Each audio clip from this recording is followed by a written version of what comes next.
Dalam Bapa dan Putra dan Roh Kudus. Amin. Allah Bapa di surga, kami mengucap syukur dan terima kasih. Kami boleh Kau ingatkan sekali lagi untuk melihat hidup kami, untuk introspeksi. Apakah hidup kami sungguh-sungguh berkenan di hati-Mu? Apakah hidup kami sesuai dengan jalan-jalan yang Kau berikan kepada kami? Bantu kami juga untuk melihat lebih dalam akan keberdosaan, kerapuhan, ketidakberdayaan, bahkan mungkin keterpecahan dalam diri kami karena dosa, karena masa lalu kami, karena penderitaan kami. Semoga kami menjadi manusia yang utuh, seperti yang Kau kehendaki bagi kami. Terpujilah nama-Mu kini dan sepanjang segala masa. Amin. Para saudaraku terkasih dalam Kristus, hari ini Yesus mengecam, mengkritik, bahkan dengan kata-kata yang keras dan pedas. Celakalah. Suatu ungkapan yang hampir jarang Yesus ungkapkan itu dengan kata-kata itu. Tapi ini kepada pemimpin agama yang tahu tentang aturan, peraturan, kehendak Tuhan. Maka dia mengungkapkan kata-kata yang pedas dan keras itu. Celakalah kamu, hai orang-orang munafik. Dan itu juga untuk kami sendiri, terutama untuk para imam, biarawan, biarawati, pemimpin agama. Meskipun juga kepada kita semua. Ya. Jadi apa yang sebetulnya mau Yesus katakan kepada kita? Pertama, dengan kata-kata celaka ini menunjukkan kepada kita bahwa kita harus terus-menerus introspeksi. Terus-menerus reflektif. Terus-menerus untuk melihat diri kita masing-masing juga. Tak pernah kita itu sempurna. Ya, tak pernah kita itu utuh. Antara pikiran, perasaan, mulut, tindakan. Tak jarang itu tidak konsisten, tidak konsekuen. Antara apa yang saya ungkapkan dengan tindakan yang saya lakukan. Antara apa yang dipikirkan dengan kenyataan seperti itu. Ada aspek-aspek di mana kita seringkali juga menyembunyikan diri, menyembunyikan hati dan menyembunyikan maksud-maksud yang tersembunyi, yang tidak sesuai. Ya, dan inilah sadar atau tidak sadar seringkali terjadi. Ya.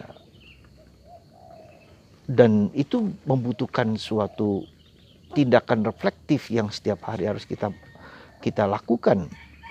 Maka di dalam tradisi gereja kita diwajibkan untuk setiap malam dalam doa-doa kita untuk introspektif, untuk mawas diri, untuk melihat dinamika batin kita dari hari ke hari, dari pagi sampai malam. Kita diajak untuk merenungkan, untuk melihat, untuk menintrospeksi, untuk mengakui dosa-dosa kita di saat-saat seperti itu.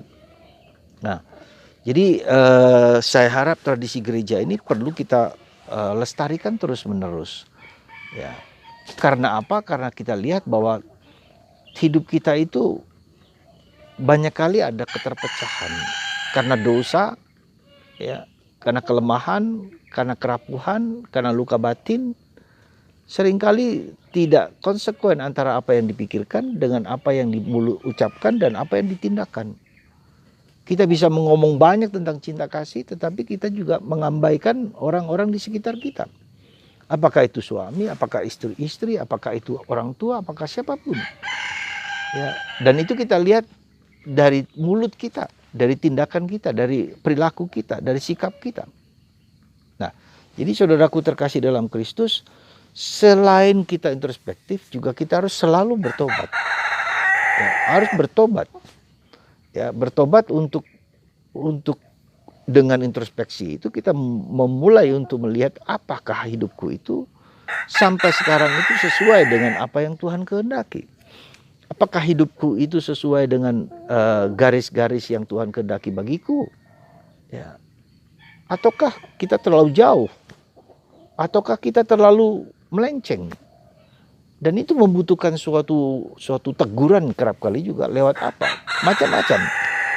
Maka kita melakukan tradisi, kita melakukan aktivitas rohani itu adalah bagian dari proses untuk diingatkan ketika kita membaca kitab suci, ketika kita berdoa rosario, ketika kita berdoa devosi, ketika kita berdoa kerahiman ilahi, ketika kita berdoa hati kudus Yesus, ketika kita melakukan ekaristi, ya.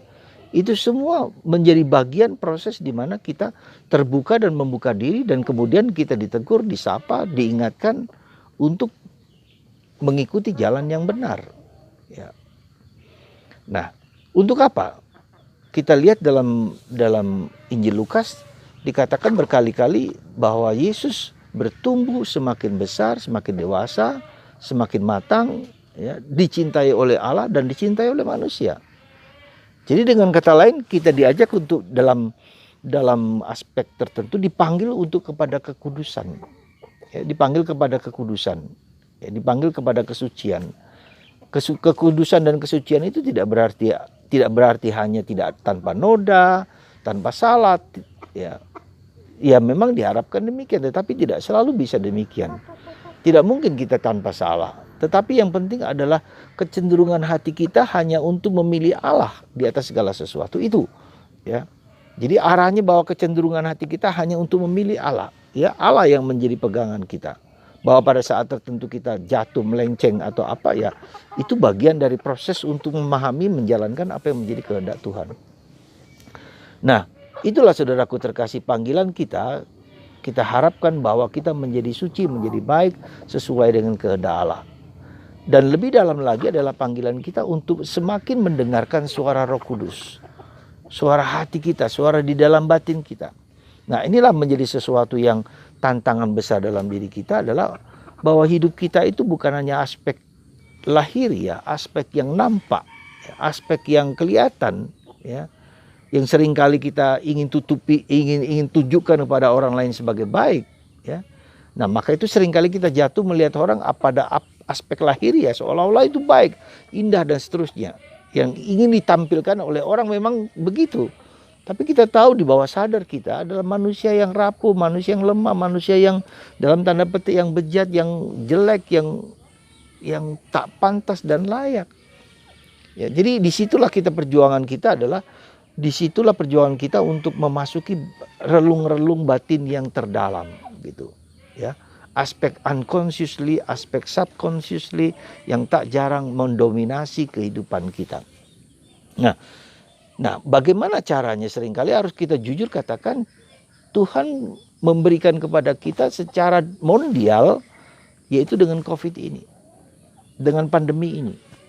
Dengan begitu kita diajak sekali lagi untuk melihat ke dalam, ya, melihat ke dalam batin kita masing-masing, melihat ke dalam hidup kita masing-masing, di mana ada terjadi kebosanan, kejenuhan, ada terjadi ketidaksenangan, ketidaknyamanan, ya. Dan itu perlu. Badai itu perlu, penderitaan itu perlu, sakit itu perlu, ya. Supaya kita tahu bahwa kita itu sangat-sangat fragile, sangat-sangat rapuh, ya, sangat-sangat katakanlah tak mampu mengatasi musuh yang tidak kelihatan yang kita sebut dengan virus corona, ya. Kita sudah memakai semua protokol kesehatan dengan baik, tapi tidak jarang juga luput, ya.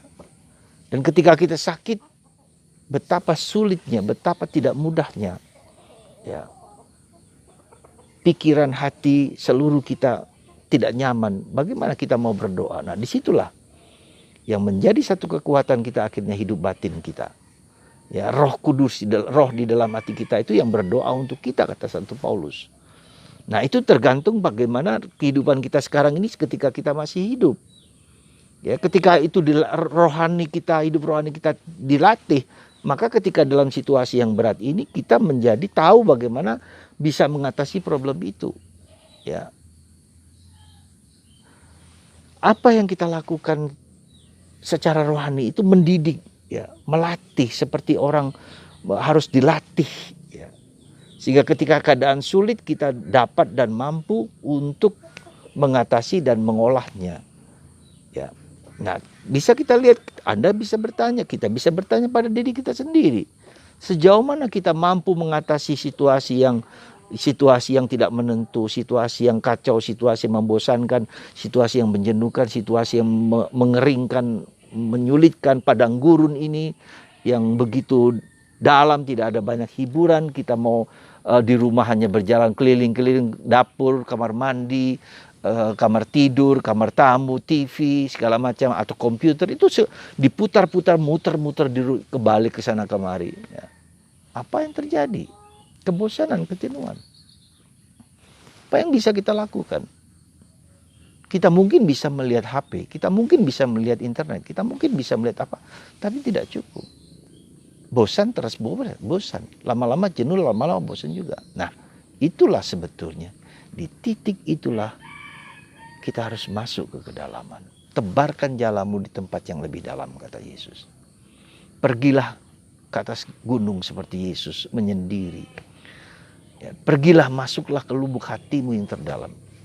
Lihat di bawah sadar kita apa yang terjadi. Itulah panggilan kita.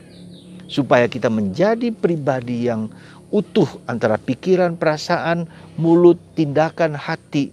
Ya, yang seringkali tidak kita kenali.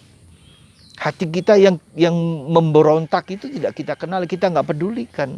Ya, justru kita dengarkan gitu loh. Jadi saat ini adalah saat untuk mendengarkan. Ya, dengarkan bukan hanya yang di luar, tetapi dengarkan apa yang di dalam. Ya, kebosanan, kejenuhan, ya, ketidakberdayaan, kerapuhan, malas, marah, mangkel, sehingga menimbulkan stres-stres yang antara suami dan istri, istri dan anak, ya, bapak dan anak, di pekerjaan, semua orang terkontaminasi dengan racun toksit, ya, ketakutan, kecemasan, ya, kerapuhan ini.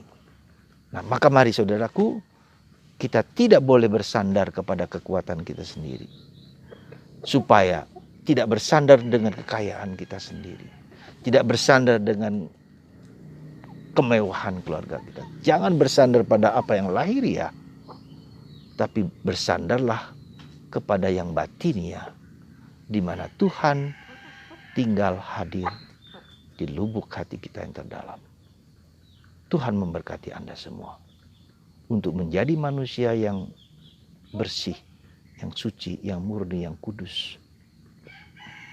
Bukan hanya bebas dari dosa, tapi bersandar dalam keberdosaan itu dalam belas kasihan Allah. Bersandar dalam kerapuhan itu dalam kerahiman Allah. Itulah sikap seorang Katolik. Berkat Tuhan melimpah dalam hati Anda, dalam hidup Anda masing-masing. Dan bagi Anda yang sakit, disembuhkan oleh kuasa Allah ini, dalam nama Bapa dan Putra